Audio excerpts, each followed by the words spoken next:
Restart by Korman, Chapter 14, Chase Ambrose. My dad recently bought himself a souped-up Mustang with 400 horsepower, huge tires, and just enough of a defect in the muffler that it roars like a bulldozer. That's when he drives when he isn't in the Ambrose electric truck. He won't be caught dead in Corinne's van. And, he assures me, when I'm 16, my first lesson will be behind the much beloved wheel of the Stang. I hope not, I tell him, because I won't be able to make out a single word over the engine noise. He laughs appreciatively. You won't be able to hear a police siren either, but you'll be able to outrun one. We pull up in front of my house and he kills the engine so we can hear each other scream. Thanks for dinner, Dad. Corinne's a great cook. The best. Helene's really fun, too. I guess we're turning into pretty good friends. He grimaces. Because you played princess with her. Yeah, well, we were going to have an ultimate fighting match, but we couldn't find an octagon. Dad doesn't crack a smile. I guess you never struck me as the kind of kid who'd care whether or not he's pretty good friends with a 4-year-old. I shrug. She used to be afraid of me. Isn't this better? She wasn't afraid of you exactly, but you were different then. Tougher. Nobody messed with you. Think of Aaron and Bear, like that. I'm having flashbacks of my wonderful toughness, punching and shoving kids, kicking their heels out from under them in the halls. But it's not all bad stuff like that. I remember walking through the school with my shoulders back and my head held high. I remember feeling important and confident and powerful. Maybe some of that came from what a jerk I was, but surely not all of it. I was a star athlete and a state champion. I had a lot of friends. I was somebody in this town. It's not a crime to be proud of that. I reach for the door handle. Anyway, thanks again, Dad. One more thing, Champ, he says quickly. There's this doctor. He's a sports medicine expert, so he's a lot more experienced than that quack Cooperman. I talked to his office, and he's willing to take a look at you to give us a second opinion. A second opinion? I echo. We know exactly what happened to me. What's a second opinion going to do?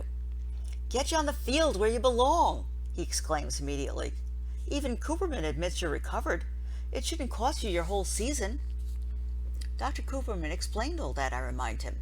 You know, abundance of caution and blah, blah, blah. And if that's the right move, Dr. Wynne will tell you the same thing. But if it's not, you're throwing away your 8th grade year and maybe another state championship. Nobody's ever won 2 in a row, not even me. His face is flushed with passion. There's no doubt in my mind that he's 100% sincere. Even more amazing, he's talking about me surpassing what he accomplished on the Hurricanes. Obviously, there's a lot I can't remember. But for him to suggest that I might go beyond him, that he might be second best after me, that's huge. How could I not see this Wynn guy? He's a specialist, which means he knows more about sports injuries than anybody, including Dr. Cooperman. If he gives me okay to play, then nobody can stop me. I'll tell Mom, I promise. God, no, he explodes. When I gawk at him, he adds, we don't want to worry her. She's got enough on her mind. I'll take you to Dr. Wynne, and when we get the all clear, then we'll find a way to bring it up to your mother. I don't want to get my hopes up too high. You mean if we get the all clear, I amend. Whatever. But I've got a good feeling about this, Champ. You'll have your old life back before you know it. My old life. I allow my mind to sift through the idea. I'm excited to play football, but what I really crave is a chance to be me again. To make up with my best friends and mend fences with the team. Those feelings of self-assuredness and pride won't just come from memories anymore. It could all happen very soon. Bear snatches the pass out of the air, hugs the ball close to his body, and executes a lightning spin and move around a lady pushing a baby carriage on the sidewalk. Watch it, she barks as the startled lady begins to scream. Sorry, I shout over my shoulder, and we continue along Portland Street, tossing the ball between the 3 of us. I'm not back on the team yet, but no one said I couldn't play a friendly game of catch as we make our way to community service. The friendly part is just for us. It doesn't include our fellow pedestrians, who run for their lives when they see us coming. Hey, cut it out! Watch where you're going! That's my head you almost took off! A 10-year-old kid lets out a string of obscenities when we knock him off his bike. You kiss your mother with that mouth? Aaron crows gleefully. Laughing, I hauled the kid and his bike upright, and turned back just in time to see the wolf screaming at my face. At the last second, I reach up and pick it out of the air. Not bad, I think to myself. Maybe I really am the star everyone says I used to be. Aaron and Bear are all power and no finesse. Aaron's even kind of butterfingers. He's constantly running into the road after the bouncing ball, amid squealing brakes and honks of outrage. But I seem to have some real skills, and what Dad would call good hands. Great catch, Ambrose, Aaron bellows. Now you see how much the Hurricanes need you. I grin, but don't tell them about the appointment Dad's going to set up with Dr. Wynne. I don't want them celebrating something that might not happen if the new doctor doesn't clear me to play.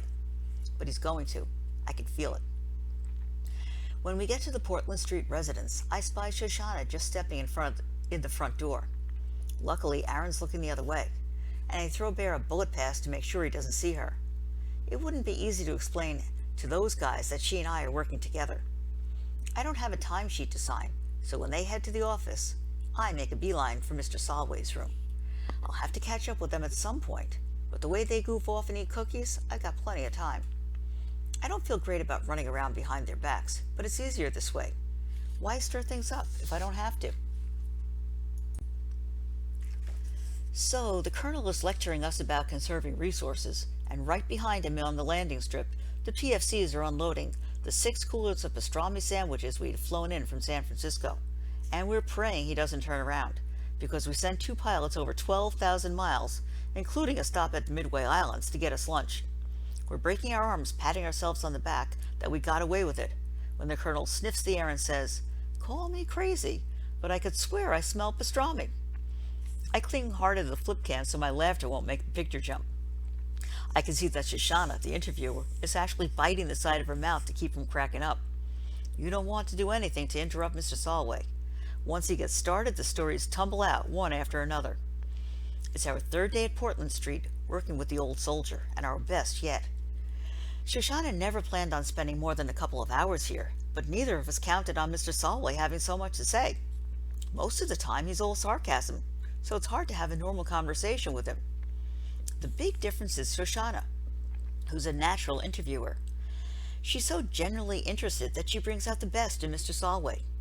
Some of the stories are sad, like losing friends in battle, or having to rescue children orphaned by the war. Some are uplifting, the work of medics and nurses, and the incredible heroism of ordinary soldiers. But amazingly, in the middle of all that suffering and violence, a lot of funny stuff happened too. Like the pastrami incident, or the time General MacArthur's laundry was sent to their post by mistake, and they used his silk boxer shorts as party hats on New Year's Eve. I get the impression that Mr. Solway was the Army's version of a class clown, which doesn't really match the cranky old geezer he is now. Or maybe it does. I think of his mistrust of authority figures like doctors and administrators. He saw almost as many of those during the war as he does today in assisted living. After he took out that tank, he spent 5 weeks in the hospital. He was nearly court-martialed for running as an illegal gambling operation. He filled empty IV bags with helium and took bets on balloon races. When he's telling it to Shoshana, he's roaring with laughter. His face is pink from the joy of the memory. I had $50 on the hot water bottle. That was a lot of money in those days. And this crazy Texan threw a hypodermic needle like a dart and brought me down 3 feet shy of the finish line. I've never been so mad at anybody in my life, but I paid up. At least I was going to until the MTs raided the game. Party poopers. Engrossed in the story, I nearly missed the twin guests from the hall. I glanced over my shoulder to spy Aaron and Bear standing in the hallway, staring in bewilderment. Busted. Let's take a break, okay? I set down the camera and joined them outside. What gives? Bear demands. First you come with us to community service when you didn't even have to. That's bad enough. But now you're making a movie about the place? It's for the video club. And with Shoshana Weber? Aaron cuts me off. Her stupid family got us sentenced to the Graybeard Motel. Maybe I'm trying to make things right with her, I defend myself. Maybe if I help her with her project, the family will be in more of a forgiving mood. Yeah, that'll work, Aaron snorts. Listen, man, you might not remember how much the Webbers hate our guts, but I do. If it was up to them, we wouldn't be on community service. We'd be on death row. But hey, it's all good. If you want to spend your time with people who curse the day you were born instead of your true friends, it's not like we can stop you. I'm torn. On the one hand, I'm not doing anything wrong. Still, I have kind of brought this on myself by covering up the fact that I'm working with Shoshana. Aaron looks honestly hurt, like I'm stabbing him in the back. And let's face it, he might be kind of right. After all, I didn't have to be so secretive about the whole video project. Bear chimes in. And of all the Dumbledores in this place, why do you have to pal around with that one? If you're looking for relics, this place is an all-you-can-eat buffet. Why him? We're interviewing him, I try to explain. He's the most interesting person here. The guy's a war hero. They stare at me like I've got a cabbage for a head, through a long, weird silence. Finally, Aaron mumbles, "Yeah, you showed us the picture." "The way you ignore all the residents here, I figured maybe you forgot." "Yeah, well, we didn't," Bear snaps. "We know all about Mr. Steinway." "Solway," I correct. Aaron is annoyed. "Listen, when you're practicing football 3 hours a day and doing community service because you have to, not because it's your hobby, you've got a lot more on your mind than remembering every old coot's name. Come on, Bear." Luke is talking about forgetting. Bear adds resentfully as we head down the hall. "Way to go, Chase." I chew myself out as they round the corner. This is exactly what I was trying to avoid. And now they're ticked off at me. Worse, they feel like they can't trust me anymore. What's next, huh? When I re-enter the room, the first thing I see is Mr. Solway's walker standing against the wall. The old soldier himself is up on his feet, directing Shoshana, who's pulling a heavy box out of the closet. "You know," she's saying, "I thought being in the army taught people to be more orderly." Mr. Solway throws his head back and guffaws loudly. "I'm the exception to that rule. Some of the fellows, to this day they make a bed so tight you could bounce a quarter off the blanket. Me? I always hated the spit and polish. I promised myself the minute there was no sergeant around to search for a speck of dust on my boots, I was going to be as messy as I wanted to be." "Well, in that case," Shoshana informs him, "this closet is your crowning glory." Instead of being insulted, the old soldier looked kind of pleased. I can see it from all the way across the room.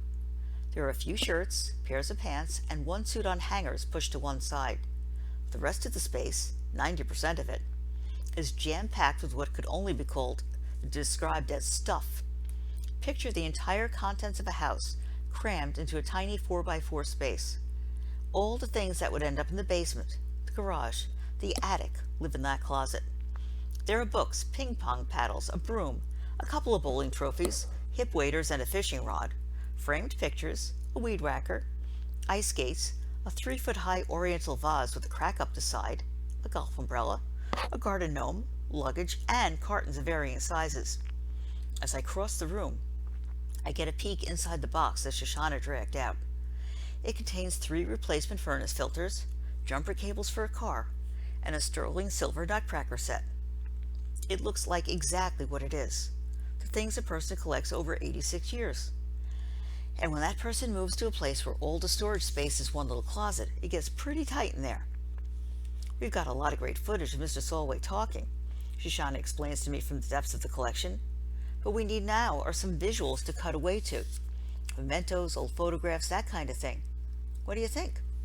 When we're talking project business, she sometimes slips up and treats me like a fellow human. Good idea, I agree. Mr. Solway peers into another box. Son of a gun. I was wondering what I did with my 32-piece ratchet set. I look at him standing up and walking on his own, even bending over to see inside the carton.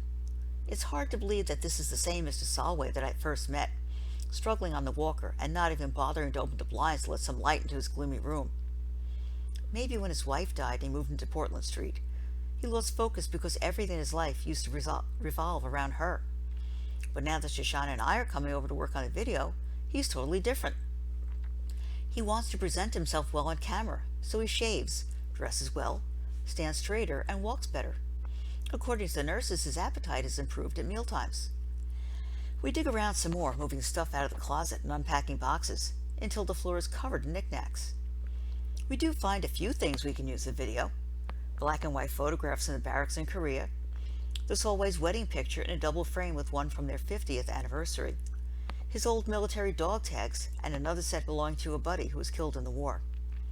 We've got enough, but Shoshana is like a bloodhound, on her hands and knees in the closet, running her hand along the baseboard. What are you doing back there? Mr. Solway asks. drilling for oil? She reaches behind a golf bag and draws out a navy blue velvet jewelry box of an odd triangular shape.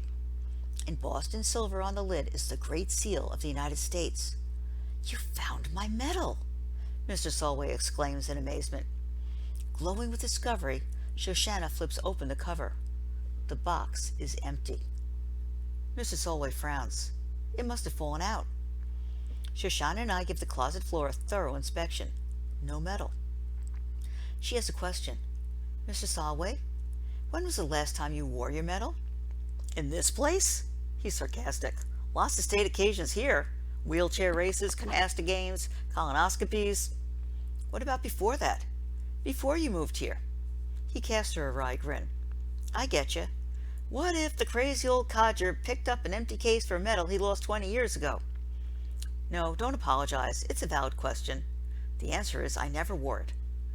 Not that I was ashamed of it, but it didn't feel right. Like I'd be saying, 'Look how great I am. I've got a better medal than you.' Any dimwit can win a Purple Heart.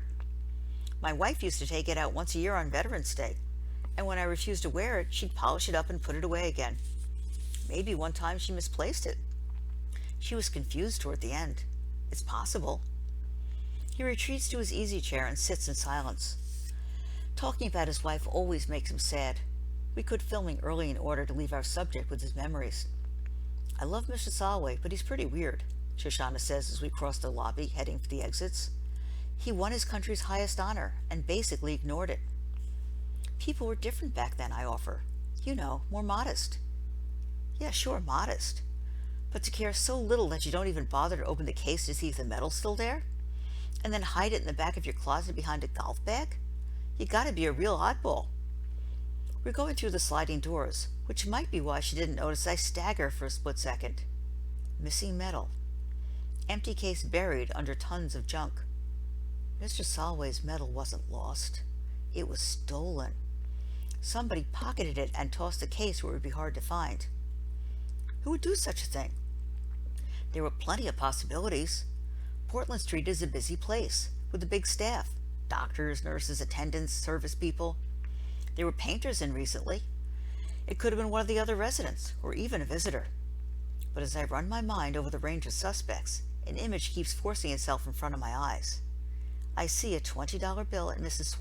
Swanson's shaky hand. I see greedy fingers snatching it away. There. And Aaron gloating over all the pizza it would buy. Of course, there's a big difference between $20 and the decoration awarded to a war hero to honor his bravery above and beyond the call of duty.